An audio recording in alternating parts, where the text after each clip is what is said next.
Subcommittee on Europe will come to order.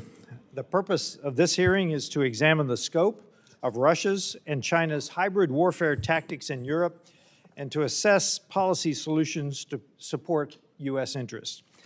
I now recognize myself for an opening statement. Ladies and gentlemen, we are at war. As the world enters a new age of fifth-generation warfare, malign actors, including the Russian Federation and the People's Republic of China, are stopping at nothing at undermining the United States and our allies. The rules of engagement are changing before our eyes. Hybrid warfare is in full effect.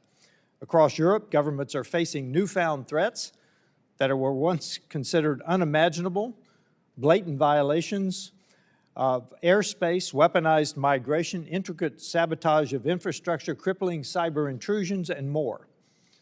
Taken together, these actions point to a simple reality.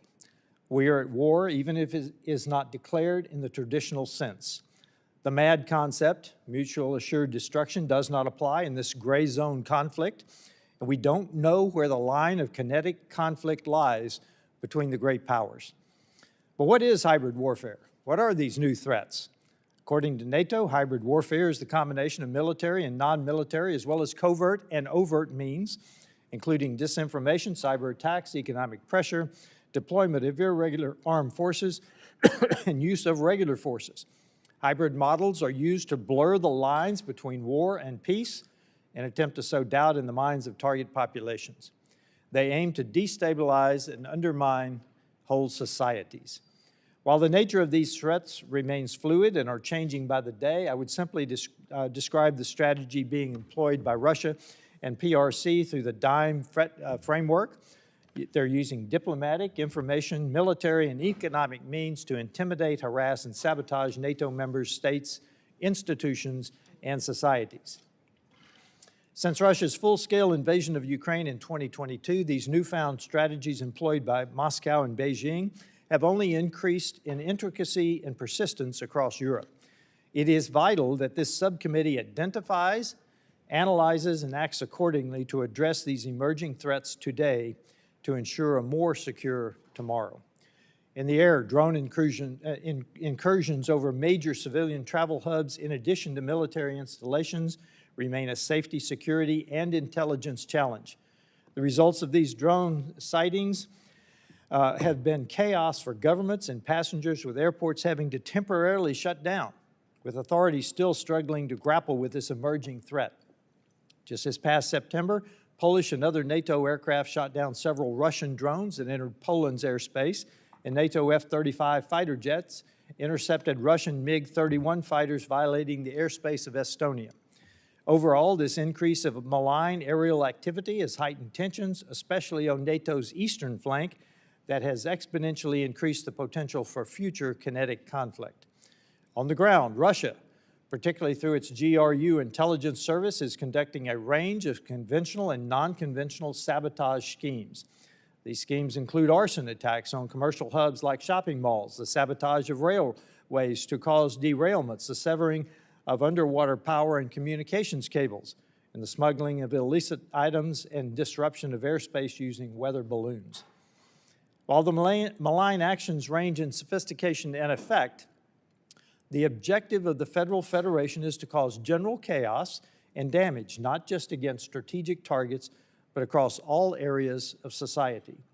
In cyberspace, Russia and PRC are running rampant, targeting governments, businesses, and private citizens across Europe.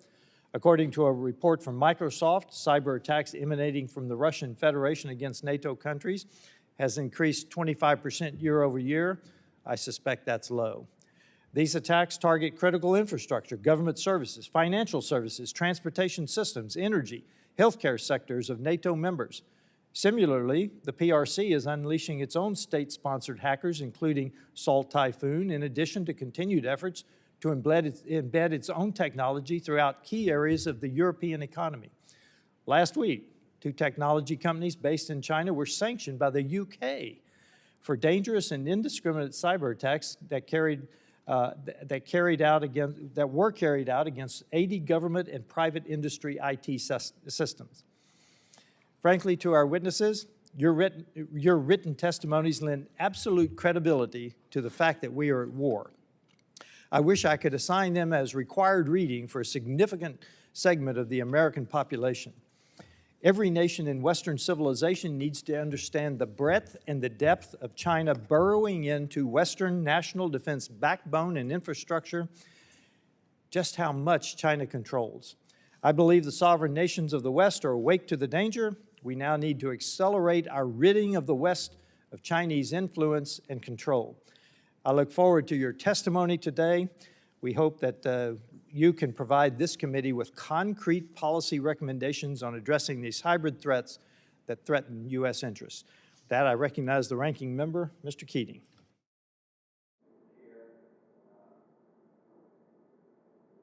Thank you, Mr. Chair. And Russia and China's hybrid warfare in Europe poses one of the most significant threats to transatlantic unity and security since the fall of the Soviet Union.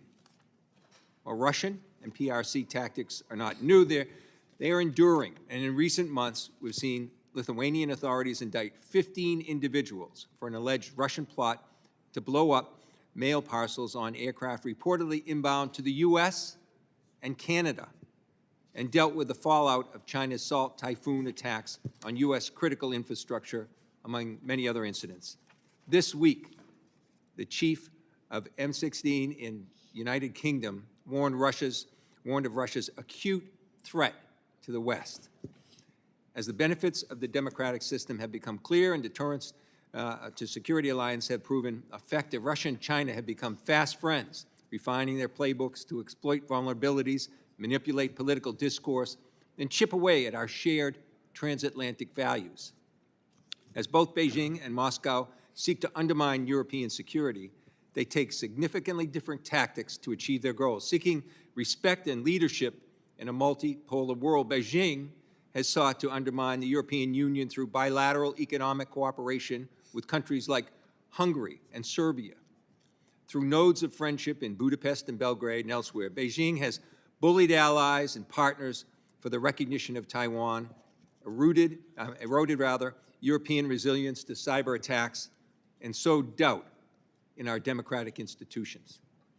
Meanwhile, the Kremlin's illegal invasion of Ukraine has demonstrated that Moscow's playbook includes much more than hybrid attacks.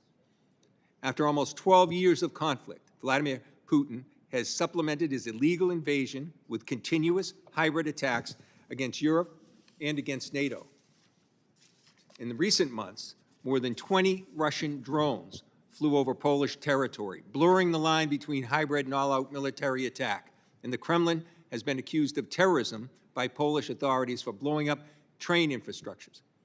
At the political level, the Kremlin has sought close ties from friendly far-right political parties in Moldova and Romania, as well as the AfD in Germany, who both knowingly and unknowingly will do the Kremlin's bidding.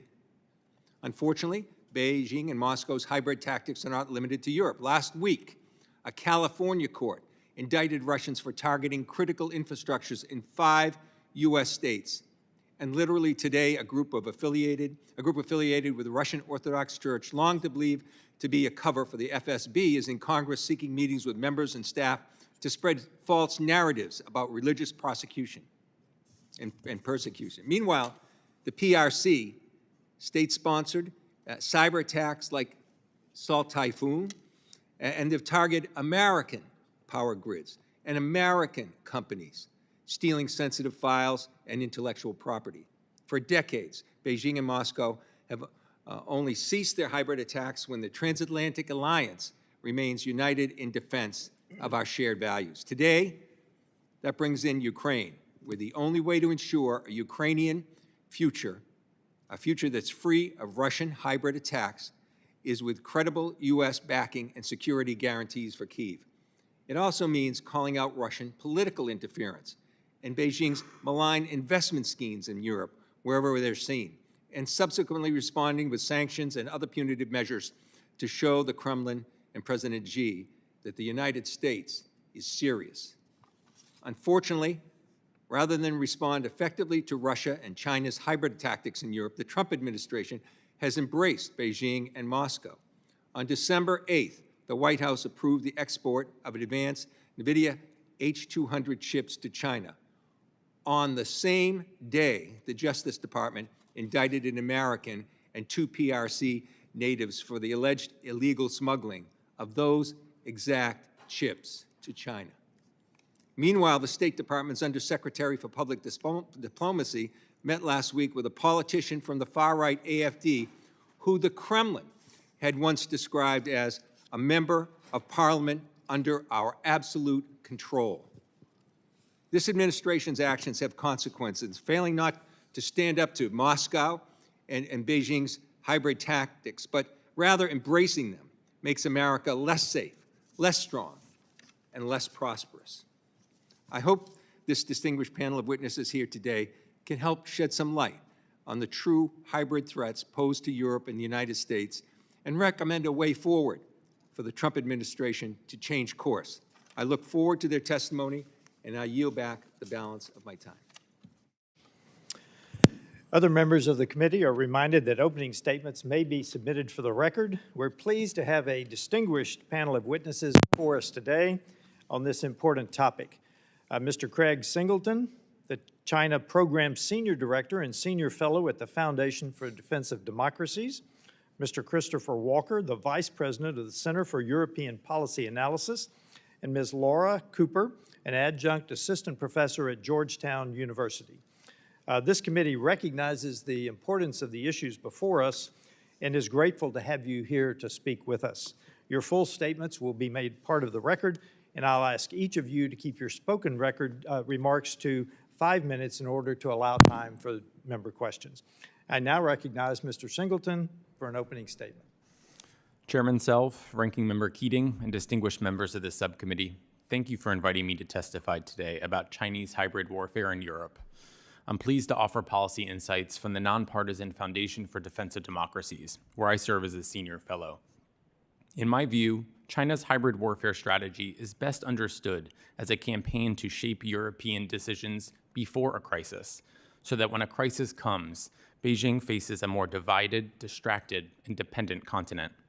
To achieve that objective, China is investing in hybrid tools to gain access and leverage, using commercial deals, cultural outreach, cyber operations, disinformation, and quiet economic coercion today to create the strategic advantages it needs tomorrow. In that sense, Beijing does not see Europe as a sideshow. It sees Europe as a central arena in its long-term competition with the United States, a key source of technology, capital, and regulatory weight. If Beijing can blunt or break transatlantic resolve, it can improve its chances of prevailing in future fights over Taiwan, global standards, or sanctions, because any U.S.-led response will be slower, narrower, and easier for China to circumvent. On the ground, China's hybrid campaign in Europe falls into 3 lines of effort: penetration, prepositioning, and pressure. Penetration targets Europe's networks, politics, and information space through state-backed hacking, united front and party-to-party ties, and norm-shaping tools such as Confucius Institutes and loosely regulated research partnerships. Prepositioning embeds Chinese firms in ports, logistics hubs, telecom networks, data centers, and renewable energy supply chains, creating strategic dependence by design. And then comes pressure. Informal trade blockages, counter-sanctions, and threats to market access when European states cross Beijing's political red lines. All of this is happening while China acts as a lifeline for Russia's war machine and its broader hybrid assault on Ukraine and NATO. Chinese companies now provide a large share of the machine tools, microelectronics, and other dual-use goods Russia needs to sustain high-intensity combat. Taken together, Russia and China are running a complementary hybrid playbook. Moscow relies on overt aggression and crude disinformation. Beijing prefers slow, patient moves, softer influence, and economic leverage wrapped in the language of partnership and peace. At the same time Russian attacks drain European unity and stockpiles, Chinese dependencies make it harder for some governments to absorb the costs of a long struggle. The goal is the same: to corrode confidence, fracture alliances, and normalize a narrative of Western decline. Some European governments have restricted high-risk vendors, tightened investment screening, and have begun to reassess Confucius Institutes. but the broader response is still uneven, especially in ports, telecom networks, supply chains, and research ecosystems. And that unevenness is exactly what Beijing seeks to exploit. So what should we do? In my view, 3 priorities stand out. First, treat Chinese hybrid warfare in Europe as a frontline China challenge, not a secondary theater. U.S. diplomacy should frame Chinese and Russian hybrid activities as a linked problem, and our embassies and missions to NATO and the EU should raise Chinese cyber activity, economic coercion, and research security whenever they discuss Russia and Ukraine. Second, help Europe reduce their most dangerous dependencies and harden the digital front door against Chinese hybrid threats.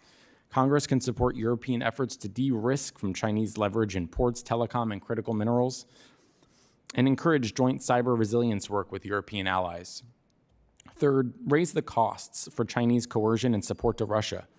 Beijing needs to understand that weaponizing trade against European partners or enabling Russia's war will not be cost-free. Congress can press for regular public reporting on Chinese entities that support Russia's defense industry, for targeted sanctions and export controls, and for visible U.S. backing when European allies face Chinese coercion.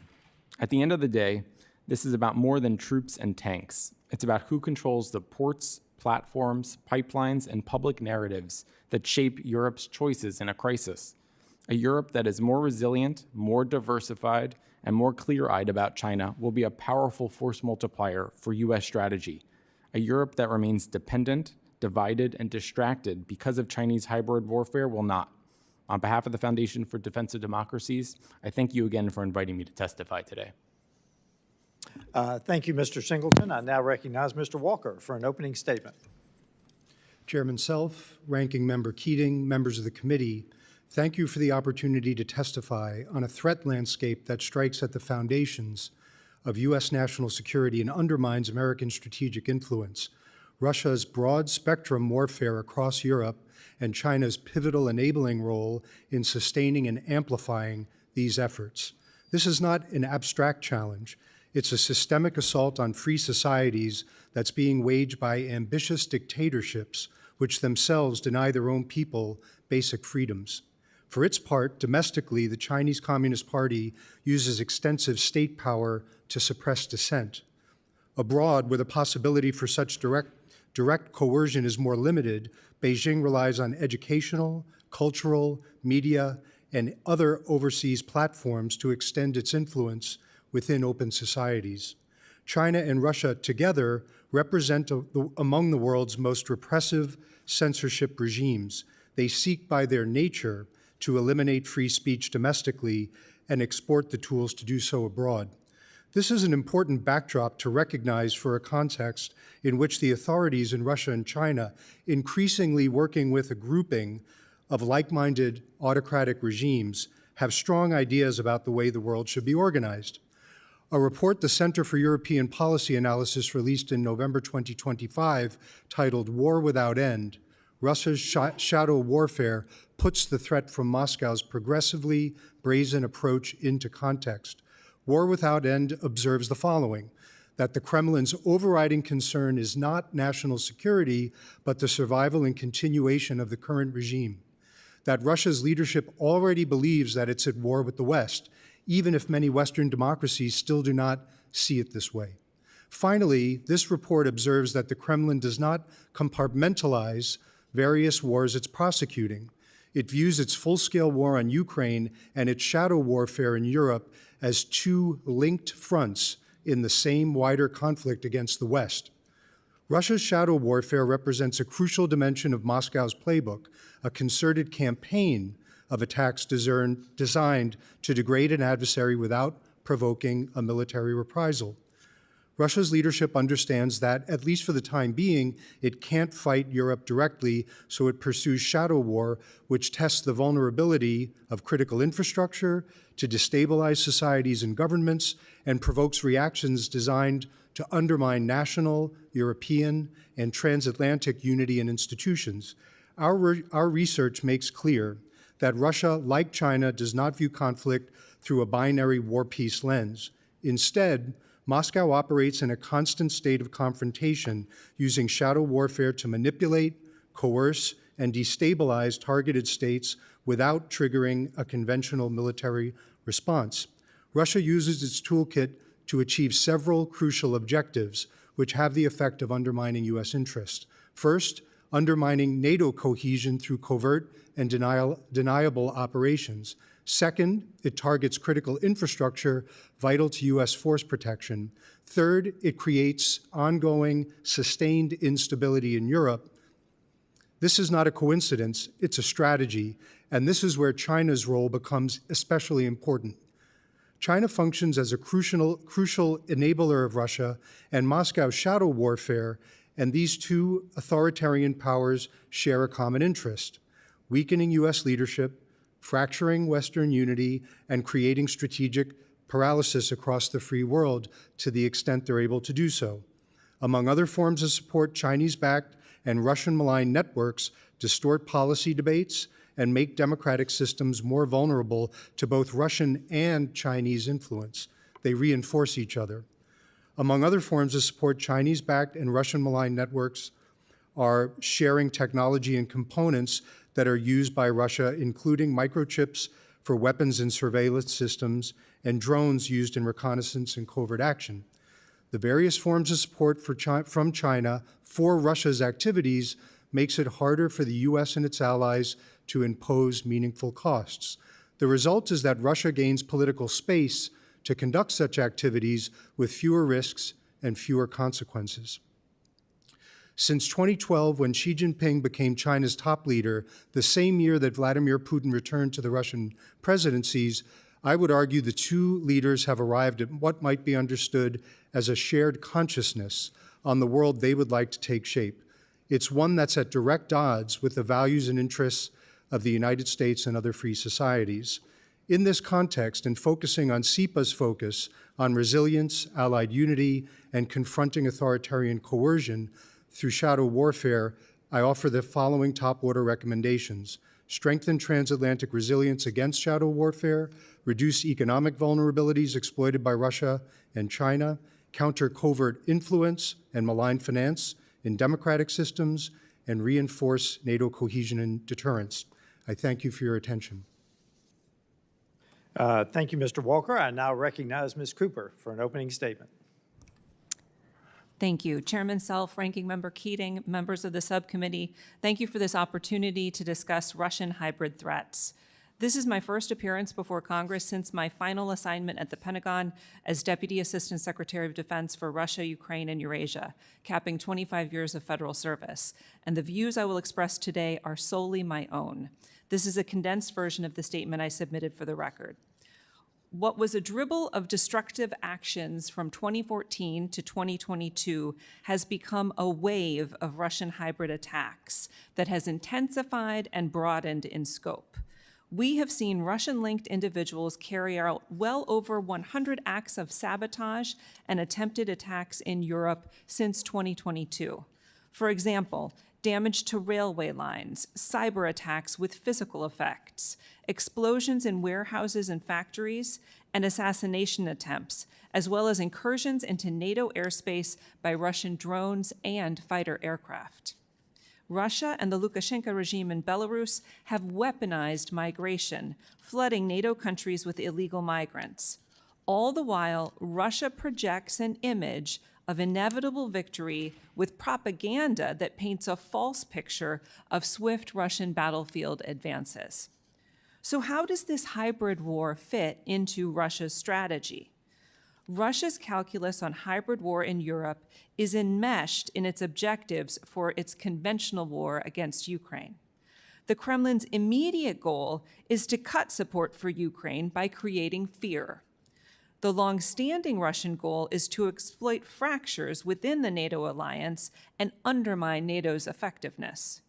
Further, Russia's information strategy uses threats about Russian use of force to try to intimidate the United States and Europe.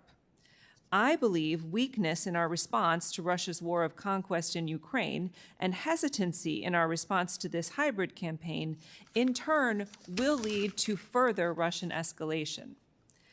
How do we disrupt this cycle of Russian escalation and regain initiative to protect U.S. interests? There are literally dozens of steps we can take. Just a few examples: sanctions and more robust sanctions enforcement, including clamping down on Russia's shadow fleet, bolstering NATO's Eastern Sentry operation, showing vigilance against undersea threats, and exercising a unified NATO response playbook for hybrid threats. The bottom line is that we need to show the Kremlin that we are aware of what it is trying to do and that it will fail to achieve its war aims. This means supporting the armed forces of Ukraine in their defense of Ukraine's very existence, and it means working closely with NATO allies on a unified response to Russia's hybrid war to show Putin he can neither divide nor intimidate us. On Ukraine, the NDAA's inclusion of the Ukraine Security Assistance Initiative is a start, but it does only provide a fraction of the requirements. When the United States outsourced support for Ukraine to Europe earlier this year, we played into Putin's strategy of division, and we took the risk that European support alone will not be enough to deny Putin his objectives. After all, if Russia succeeds in Ukraine, Russia could pursue ambitions elsewhere in Europe beyond the hybrid war. This is another reason why congressional support for U.S. troop presence in Europe, reflected in the NDAA, sends an important message of U.S. interests in a secure Europe, our #1 security and trade partner. Finally, I certainly defer to other experts on China's actions, but I'll note that increasingly the China challenge and the Russia challenge are inextricably intertwined. Russia is now dependent on China, and China has an interest in seeing Russia win against Ukraine. At the strategic level, China is watching to see how the West responds to Russia's hybrid warfare, whether it rewards Russia's aggression, and if the United States turns its back on its allies and partners. At the operational level, on the one side, the United States' abandonment of direct security assistance for Ukraine's military complicates our ability to learn firsthand from Ukraine's battlefield innovation. On the other side, Russia's partners, China, Iran, and DPRK, are learning battlefield lessons from Russia. We've already seen that China has access to Russian missile, electronic warfare, and air defense technology.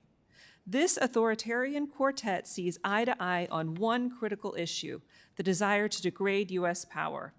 Any U.S. strategy to protect our national interests in Europe must account for the fact that the United States is unlikely to be successful in driving a wedge between Russia and China.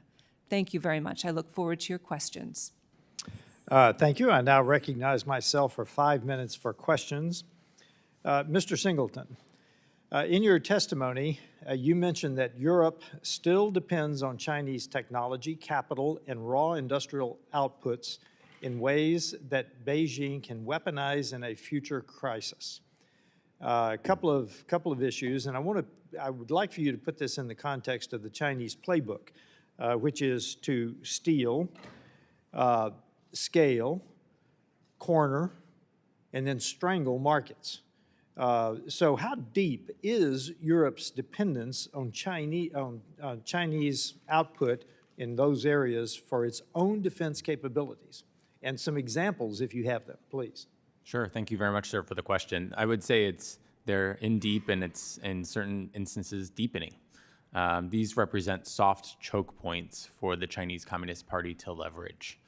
There's a strategic upside here for the Chinese. Dependencies turn all of these commercial footholds into leverage. China gains insight into European systems. They get a say over their supply chains and their economic prosperity. And I'd also say they get the ability to raise or lower economic pain with little to no notice. I think they could be used in a crisis to veto European decision-making, control over, for example, European ports or logistics hubs.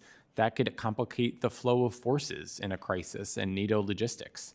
Telecom and data penetration, just like we've seen here with Salt and Volt Typhoon, could do the same thing. You see intelligence collection, but also opportunities for disruption in European networks. And then we can't forget the critical mineral supply chain chokehold that the Chinese are employing against us and the rest of the world right now. if you could restrict components or weaponize critical inputs, particularly as they relate to Chinese inverters and batteries and basic manufacturing, the Chinese will in effect have a veto over certain European decision-making, which will complicate our efforts broadly. Thank you. For Mr. Walker and Ms. Cooper, our GDP is roughly 29 trillion. The EU GDP is roughly 20 on the order. Russian GDP is 2.8. So in light of that, all three of you, I think, said they are trying to fracture Western unity. So for the two of you, starting with you, Mr. Walker, what is it going to take to get Europe to realize if they simply try, this will not be a fair fight? What is it going to take? So, Congressman, I think you put your finger on the central issue, which is Russia and China alike operate by divide and conquer. They do this domestically in their own politics, and now they're exporting it internationally, even beyond the subject matter we're discussing today. This is their stock and trade. I think we've yet, in the free world, come to grips with the cohesiveness that's required to respond to this divide and conquer strategy. Just to illustrate three examples of shadow warfare that touch on different dimensions to provoke disunity. One was last month. This was the Warsaw-Lublin rail line, in which a rail corridor that would carry 100 trains a day was attacked. This is also a critical rail link to Ukraine for delivering supplies for the war effort there. Last year, there was an assassination attempt or plan on the CEO of Rheinmetall, Armin Papager, that was brought to light.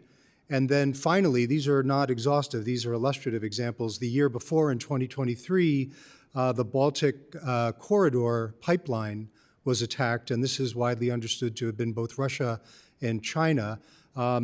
This has, in reverse order, implications for data and energy transmitters in the context of the sea cables, indicating to the West, to the Europeans, and I would say to the U.S., our vulnerabilities there.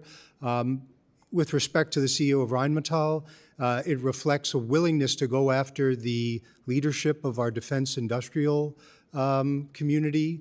And finally, with the rail attack, it also suggests that Russia is willing to go beyond Ukraine to attack critical infrastructure, signaling perhaps a view to the future. Yeah, thank you. I have about 30 seconds. Please, Ms. Cooper. Mr. Chairman, thank you for the question. I would just add to that to mention that with the size of the European economies and the size of the U.S. economy, the portion that we're spending on security assistance is quite little. And the other dimension of resources that we didn't acknowledge is the lives. Right now, it's Russian lives that are on the line in Ukraine, and it's Russia that is paying the price. This tells us that Russia can't last forever and that we can surge our support to really push Russia back. Thank you. I now recognize Mr. Keating from Massachusetts. Thank you, Mr. Chair. Ms. Cooper, thank you for your quarter century of service to our country. You had mentioned the hundreds of acts of sabotage. The witnesses have also mentioned the assassinations and the assassination attempts, as well as the attacks on vital infrastructure as targets that are there. This week, the new United Kingdom chief of MI6, talked about the acute threats, and they mentioned, in particular, AI and the increasing threats there. So, Ms. Cooper, with all the hybrid warfare tactics like cyber and social manipulation, depending on artificial intelligence, and in light of the recent decision to allow China to buy NVIDIA H200 chips, how does that reflect on this tension that we have with AI, and how do we keep up, from a transatlantic sense, with the threat being emphasized by use of AI, as the new MI6 chief referenced in her speech? Thank you, Ranking Member Keating. I would say that on this issue of AI, I would describe it as bolstering what is already a concerted area of Russian hybrid warfare, and that is their information warfare. And AI is enabling Russia to go further in its ability to reach audiences across Europe, across the United States, and do what it always seeks to do, which is inflame existing tensions in society and exacerbate existing fears. In the European context, this has manifested itself as trying to dissuade people and governments from supporting Ukraine. But That's particularly true, I think, with their influence on political parties and some of the parties there. Could you, mention the effect on that as well that they're using? yes, so Russia is seeking to have sympathetic audiences across Europe. Now, this is something that they've done for years and years and years, and previously employed traditional methods like corruption and paying politicians off. Now, what you see is this combination of support for individual leaders as well as support for political parties and this information competition in which they are amplifying these messages, destructive messages in many cases. Russia does not offer an alternative. Russia does not offer a positive ideology. What Russia does is tear down societies through this information campaign. Yeah, all of our witnesses mentioned the troubling coalition that now exists between China and Russia in particular, and that's something historically we've never seen before. How important is that, Ms. Cooper, for us keeping our coalition strong? In the past, we had the one thing China and Russia did not have, that kind of coalition. In fact, in Ukraine, we're able to assemble 50 countries in a coalition. So how important is that, and how is China looking on, upon that in terms of their own potential aggression in Taiwan? Thank you, Ranking Member Keating. I would say that for the coalition building in Europe, we have to start with NATO. And China is watching, just as well as Russia is watching, whether NATO will stand firm against Russia's hybrid campaign, and whether NATO, including the United States, of course, will acquiesce to Russia's land grab in Ukraine. China is watching because they're going to derive deep meaning for their own ambitions in the Indo-Pacific. And as long as we are strong with our NATO allies, we're investing in our own security, we're unified in our approach to Ukraine, it makes it very difficult for Russia and China to take advantage of us. Yeah, I think, too, that all our witnesses talked about the shadow warfare. Really, the lines are being blurred. The chairman's remarks and my remarks both reflected that, I think, in our opening statements. And just quickly, this is hybrid warfare. It doesn't really describe well what's happening on. Can, in a couple of words, is how important is it that we begin to look at this as actual warfare? You've got 15 seconds, so that's tough. I'll just chime in quickly. The Russians look at it as warfare. I mean, hybrid warfare to the Russians actually can include conventional warfare under this information umbrella. So, we have to start thinking about it this way because that's where Russia is already. That's what I think the important part of this hearing is as well. So I yield back, Mr. Chairman. Thank you, and I recognize Mr. Fine from Florida. Well, thank you, Mr. Chairman. I appreciate all of you being here today. It's very interesting. I'm relatively new to the committee. I've learned a lot. But what interests me the most is how these tactics relating to hybrid warfare might also be employed in the United States. And so I want to ask about two specific aspects of the hybrid warfare we see the Russians and the Chinese engaged in, and describe what they're doing in Europe, so perhaps we can learn something about them today. And I'd like all three of you to answer this. The first is efforts made in disinformation using online tools, social media, TikTok, X, those sorts of forms, because I believe that we see this a lot in the United States. So what insight can you give us into what they are doing over there on what issues in order to destabilize the European continent? We'll start with Mr. Singleton, and I'm interested in all three of your perspectives. Sure, thank you, sir. TikTok is a key platform for the Chinese Communist Party to influence views in the United States. Chinese Communist Party technicians control what Americans see and what they don't see. It's a primary tool. Today is the last day of the TikTok divestiture executive order, and we still have not heard whether a deal has been completed. And the reason is because Beijing gets the final vote. And ultimately, I think it's incumbent upon Congress to ask the right questions about what was agreed to in that deal and whether it's a true divestiture as consistent and mandated by the law. And before we go on, and you believe the Chinese, for example, use TikTok in order to foment discord, disinformation, create division on issues, frankly, that the Chinese may not even care about. It's just that they use those issues. Like, I don't think they really care about Israel and China, but I think they use that just to create division. Is that your sense? I would agree, and Laura Cooper mentioned it well. The amount of anti-Semitism that is prevalent on the platform is entirely inconsistent with what you see on other social media platforms, and that's by design. This week in the Washington Post, Matt Pottinger and I wrote a TikTok op-ed highlighting the use of disinformation in TikTok as a tool, and I think it sort of shows both the promotion of self-harm against our children, but also anti-Semitic trends that are broadly consistent with China's divide and conquer strategy. Thank you. Mr. Walker? Over a decade and a half, Russia and China alike have used the asymmetry of open information systems, not only in the United States, but around the world, both to manipulate the information environment, but to project what I would describe as their preferred strategic narratives into the discussion about the ostensible benefits of their systems as compared with the ostensible unreliability and fecklessness of ours. And they haven't stopped. And so I think if you look at the channels that they have access to, they continue to use them wherever we permit them to. Ms. Cooper? Congressman, I'll just give you an example of how Great. this played out when Russia sought to use information operations to turn a narrative that should have been a Russian defeat into something that they could count as a victory. When there was sabotage, Russian-sponsored sabotage of Polish railways, Russia actually employed Ukrainians to do the operation.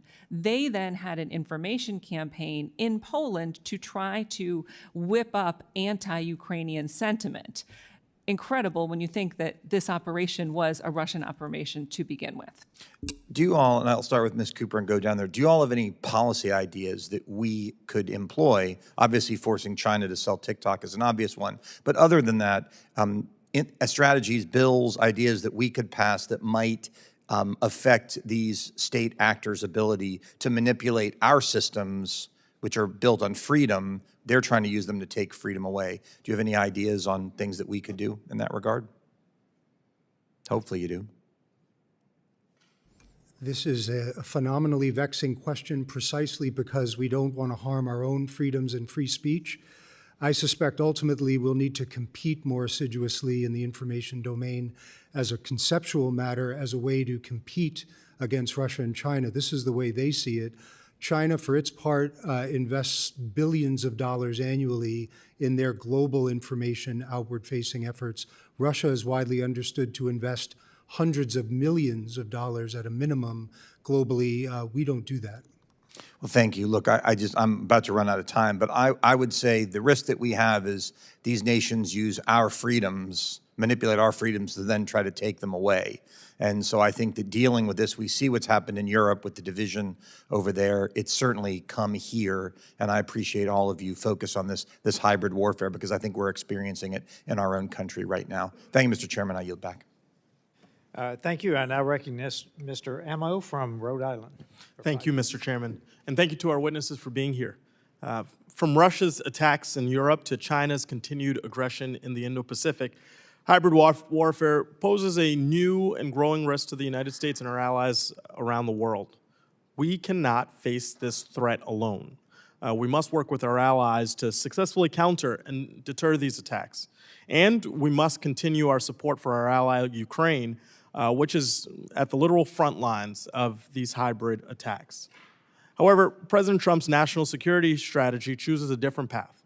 He'd rather undo our alliances and embolden Russian aggression. We need peace in Ukraine and ensure that they have a central role in the resolution of this war. We must make it clear that aggression is unacceptable, whether from Russia, from China, or some other malign actor. Russia and China have increased their cooperation in using hybrid warfare methods. China is clearly watching Russia's use of them and how the U.S. and our allies stand up to these threats. A clear example of how Russia and China have been using similar hybrid warfare tactics are the attacks on our allies' critical undersea infrastructure, like undersea cables and pipelines. Undersea infrastructure, as you know, enables the flow of data and internet and provides the gas and electric needed for a country's day-to-day operations. And since 2022, Russia has been accused of damaging undersea cables and gas pipelines in the Baltic Sea and actively mapping undersea infrastructure for future sabotage. China has also been accused of sabotaging undersea cables around Taiwan using the hybrid warfare tactics they are seeing in Europe and around the world. Ms. Cooper, this question is for you. How does Russia and China's alleged sabotage of undersea infrastructure undermine European and transatlantic security? And what are the long-term risks of these operations, both in Europe and around the world? Thank you, Congressman. So Russia is trying to probe potential weaknesses in the Western alliance and in the alliance's dependency on undersea infrastructure. And this relates to certainly telecommunications infrastructure, but also energy infrastructure. And Russia is testing us. In many of these areas, Russia is probing and testing to see how we'll respond and to see how we address our vulnerabilities. Now, with undersea cables, we have seen the Europeans, as part of NATO, surging support for Baltic Sentry operations to try to deter further manipulation of undersea infrastructure. That's one area where NATO is showing that it is responding. But we have to treat this as, full spectrum, because undersea cables is one thing, but undersea cables coupled with cyber attacks is a much more complicated problem. So this should lead us to continue to work together with our NATO allies to both improve our resilience, but also to determine what our responses are. Because when we don't respond, Russia thinks it can just keep escalating. Yeah, and you point to the importance of the NATO alliance and some of the work that they've done of late in the critical undersea infrastructure network to share information and best practices to counter developing threats from Russia and China in the Baltic Sea. Really essential work. Why, again, it's important that our national strategy is in alignment with what we know to be true, that we need these alliances and the technical capacities behind them to thrive. Ms. Cooper, what can the alliance and with NATO more broadly do to counter threats to this undersea infrastructure, both in this network, but how specifically can our country, then the United States, support this coordination and play a vital role in the security that we need to provide?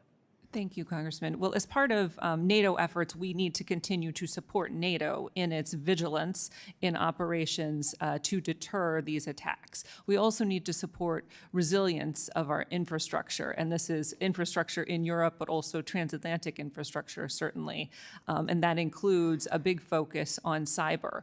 There is a particular aspect of this undersea challenge that is unique to Russia's shadow fleet, because we've seen Russia's shadow fleet vessels used in cable damage operations. So there are a host of policy initiatives that we can pursue in the United States to target Russia's shadow fleet. This is everything from undermining their flag, their foreign flags, their administrative support, and also enabling our intelligence to track these vessels where they operate. Thank you for your insights, and thank you to all our witnesses for your work in this area. It's essential. I yield back. Thank you. I now recognize Mr. Wilson from South Carolina. Thank you, Mr. Chairman, and indeed, we are so grateful for each of the witnesses today. It's so informative, and it's also so encouraging to see the bipartisanship today with Chairman Self, with Ranking Member Keating, as indeed War Colonel Putin is being exposed for his conduct around the world. As chairman of the Helsinki Commission, I issued a report on Russian so-called hybrid attacks, including terrorism, sabotage, explosives on Allied infrastructure. In the report, details are for 200 different subversive and direct kinetic attacks on the West, this number has multiplied, and War Colonel Putin has been emboldened, murdering civilians across Ukraine, destroying Ukrainian utilities to freeze the Ukrainians as Stalin froze the Ukrainians by way of starvation. I ask unanimous consent to include this report in the record. Without objection. I'm really grateful that Donald Trump is reinstituting peace through strength, revealing War Colonel Putin lies, insulting and mocking Trump, as the New York Post has editorialized last week. Quote, Putin sent Steve Witkoff and Jared Kushner packing with yet more aerial assaults on Ukrainian civilians. American support for Ukraine is growing, end of quote. With that in mind, we're aware of the ongoing attacks on U.S. infrastructure, and Mr. Singleton, how do we respond proportionately and in kind to deter these attacks, and how do we respond to the complicit Chinese Communist Party along with the regime in Tehran that calls for death to America?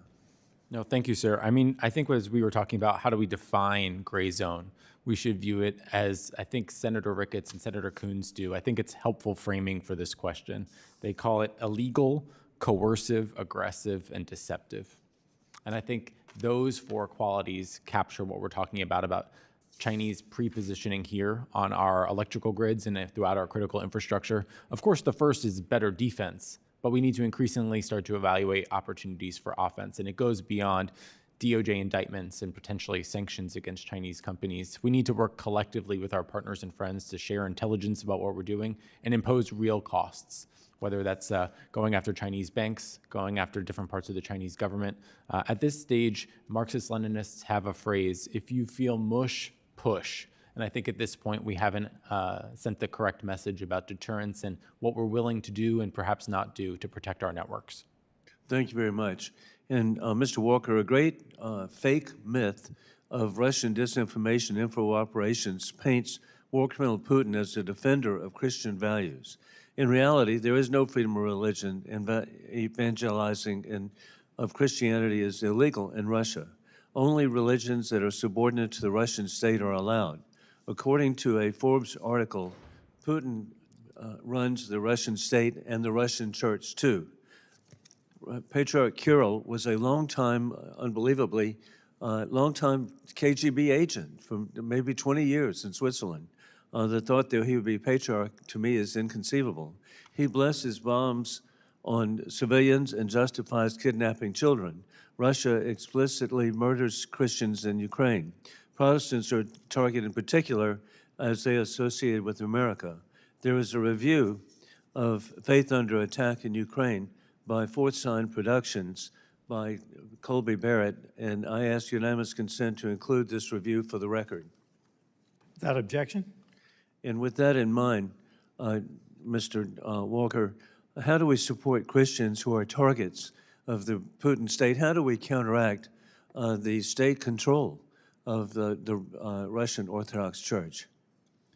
So this is a critical question. I think what I would focus on here is what was implicit in the first part of your question. That is the Russian state under Vladimir Putin, who's now entering his fourth decade in power, is very adept at strategic narratives in suggesting to the wider world that there is religious freedom in that country. Of course, there's not.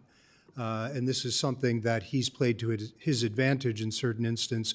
While attacking Christians in Ukraine, it's really a sleight of hand that he's been masterful at projecting beyond Russia's borders. And indeed, it's really sad in studying Russian history.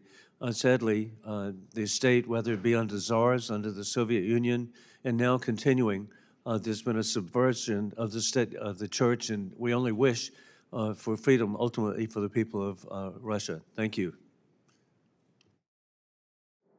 Gentleman yields. I now recognize Ms. Titus from Nevada. Thank you.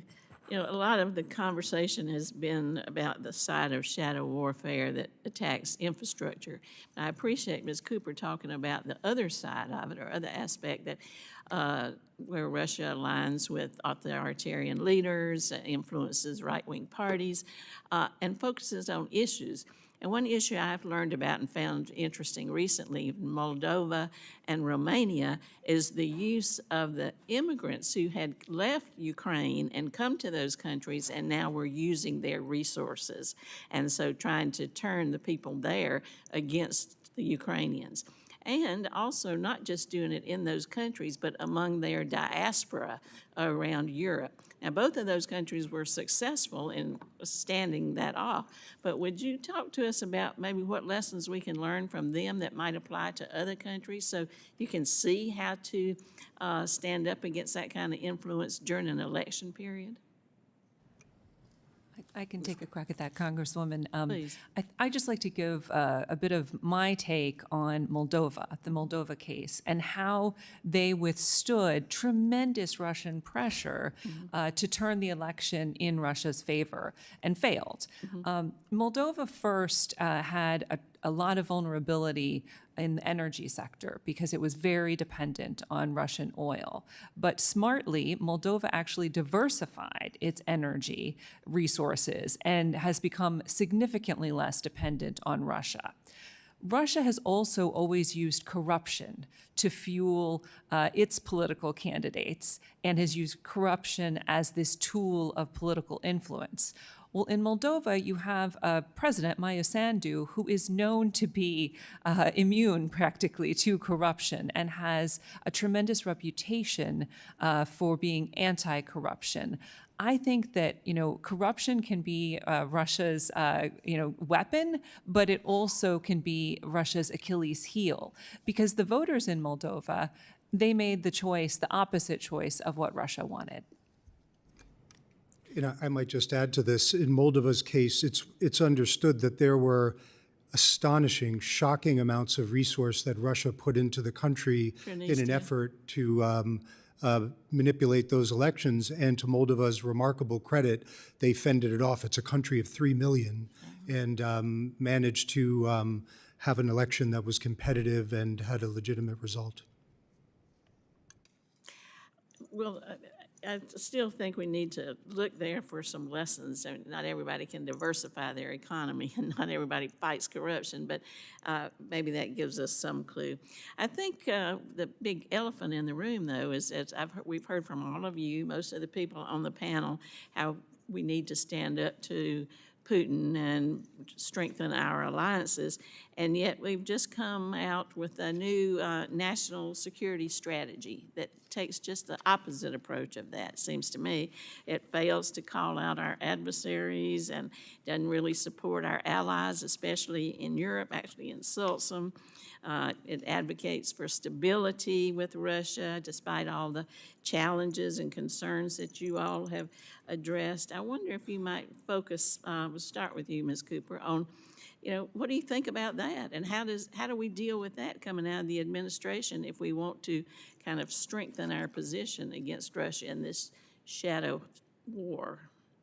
Thank you, Congresswoman. I would say that there's a lot that could be said about that document. But we're not talking about it very much. That's what's concerning, too. Absolutely. The thing that jumps out at me is the lack of identification of Russia as a threat. Russia has viewed us as its primary adversary for decades. And if we look at what Russia has done to Ukraine and how Russia is attacking Europe, we have to recognize that Russia is a serious threat to U.S. national security, and to miss the opportunity to call them out in our national security strategy is a huge mistake. The rest of you, a comment? So I think we've touched during this hearing on the extent to which Russia, China, North Korea, and Iran have found ways to work together. Whether one considers them an axis or a coalition, in a sense, is beside the point. They're practically collaborating with each other. I think in an environment of this kind of competition, it behooves us as free societies to find ways to collaborate better for our own security. The best laid diplomatic and national security strategies often encounter real world realities. And I think that this national security strategy in particular will be tested early and often. and we'll be forced to reevaluate our priorities. We'll be forced to think about what our resource constraints are and where we're going to really need allies to step up. I do think there is value in talking about partnerships, not dependencies, but it remains to be seen how this will be brought forth in the National Defense Strategy. And when that's released, I think there'll be a lot of room for debate about how we allocate our resources against these emerging threats. Thank you. I yield back. I recognize Mr. Davidson from Ohio. Thank you, Chairman. I'd like to applaud the Trump administration, President Trump's administration, for their pro-peace agenda, especially in Eastern Europe. The Russia-Ukraine war has been a humanitarian tragedy where millions have died and been displaced, and ending it is a noble cause. The book of Matthew, chapter 5, verse 9, reminds us, quote, "Blessed are the peacemakers, for they shall be called children of God." I do worry that any peace deal that is predicated solely on U.S. security guarantees would do more harm than good in the long run for America's national interests. America should continue to motivate Europe to take primary responsibility for European security. Instead, NATO expansion has essentially compelled Americans to serve as the European Defense Force. This is not healthy or sustainable. President Trump tried to call attention to it in his first term.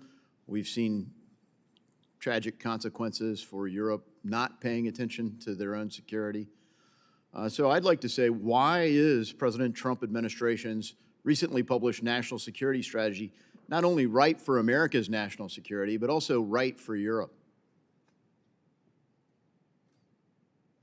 Mr. Walker? So I think there's little disagreement that Europe should and needs to invest more in its own security. That's not mutually exclusive of working more closely with Europe, I would argue, at the same time. If we look at the countries in Europe that have been subjected to Russian aggression over the last 2 decades, it's been those that have been outside of NATO. Vladimir Putin clearly has an interest in the Baltic states, but hasn't seen fit to attack them yet. He has seen fit to attack Ukraine and Georgia, both of which have had ambitions to join NATO, but have been denied that option. And in every case, the countries who have joined NATO have done so voluntarily. So I think this is part of a larger discussion about how we can achieve peace through strength, because Vladimir Putin understands strength. Yeah, I do think he understands strength. I guess, do the Europeans understand it? Because it seems to me that the Europeans, as they expand their social state and undermine their own national security, that they feel like they just bought war insurance from the United States. And in fact, if you look at, Vice President Vance's speech in Munich, where he said, "What are we defending?" If you look in Western Europe, you've got people claiming political asylum in Eastern Europe, in places like Hungary, because they're being put in jail for free speech. In England, in France, in Germany, and what used to be bedrock portions of Western civilization. So what are we defending? Is Europe basically deciding that to beat China, they should be more like China? I would just chime in and say that I think we would all agree that for too long Europe has underinvested in its defense. And I think largely what we're seeing now is a broad step up in their support for taking care of themselves. I think at the end of the day, rogue revisionist regimes like Russia, like China, fear a collective response. They fear allied scale. When you look at traditional defense spending there, but we're talking about hybrid warfare here. You look at supply chains, the Europeans are very dependent upon China. Their linkage to China has been very strong. They basically didn't want to do trade deals with the United States because they wanted to take the United States for granted and keep their deals with China. They didn't want to help in the negotiations with China, and frankly haven't aggressively. When you look at, with respect to civil liberties, is Europe stronger because they've become more like China and they're putting people in jail for posting memes?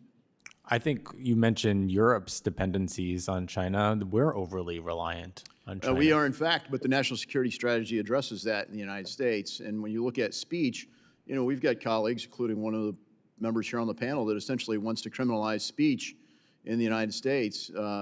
Is Europe doing the right thing in hybrid warfare by just saying, no, we've got government people that'll take care of security, we'll just put you in jail if you say the wrong things? I don't agree with those policies, but I would state that at the end of the day, there's a lot more in common between Europe and the United States that divides us.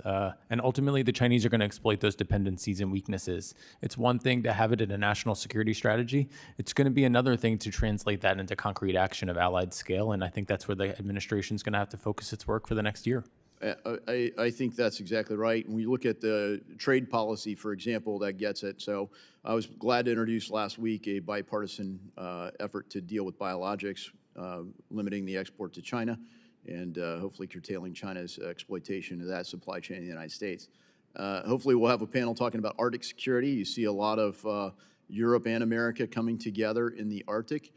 But the bad actor, the real bad actor, is China in particular. So if you look at China's influence, they're not just in Europe. There is, if someone said it's like humidity, but from Greenland to Tierra del Fuego, they're in the Western Hemisphere, and the national security strategy gets that right. Recognize Mr. Costa from California. Thank you very much, Mr. Chairman. It's timely that we hold this subcommittee hearing. Frankly, I get appalled in recent weeks, months, listening to some of our Republican colleagues repeating Russian propaganda speaking points, and that's real. If you don't believe me, take our colleague Representative Turner's comments about this, who also feels very frustrated. I refer to modern-day Russia, and I'd like your comments, just yes or no, modern-day Russia as a syndicate masquerading as a country with a mob boss called Putin. Quickly? I would agree with that. I think Russia over time has emerged as a kleptocracy with global reach. Yeah, it's a syndicate masquerading as a country.